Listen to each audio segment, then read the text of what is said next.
now I'm going to take you inside our 1930s stone-faced church. So, come in. And you get to come in, and one of the cooler features almost immediately you see is this original ceiling light.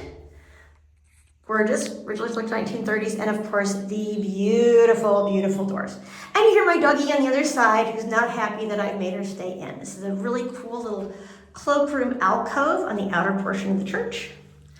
And now we get to go inside. And you can say hi to Rosie. Alrighty, so now we have this gorgeous church. It is, I was doing the measurements.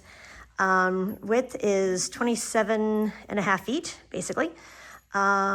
Just under, and the length, counting past those little doors there, is 52 feet and a little bit.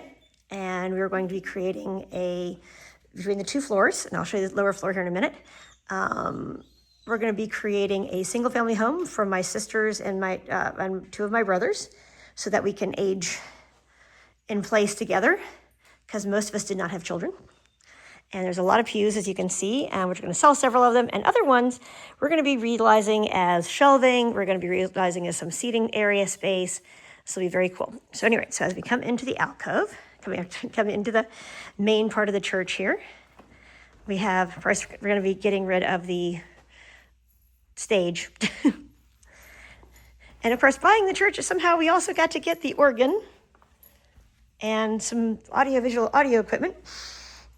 And on these two areas here, we have a baptismal area. I'm gonna get the beautiful view of the church. Oh, and these absolutely great chairs. Oh my God. I think they have like original horsehair in them.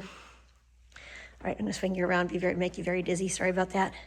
So anyway, so there, and we have a lovely Baldwin piano here, which also conveyed. So the piano we're definitely going to keep. I'm not sure if we're keeping don't think we're keeping the organ. None of us are really organists. So also some other cool wall sconces, also like 1930s era. So we'll definitely be finding a place for those.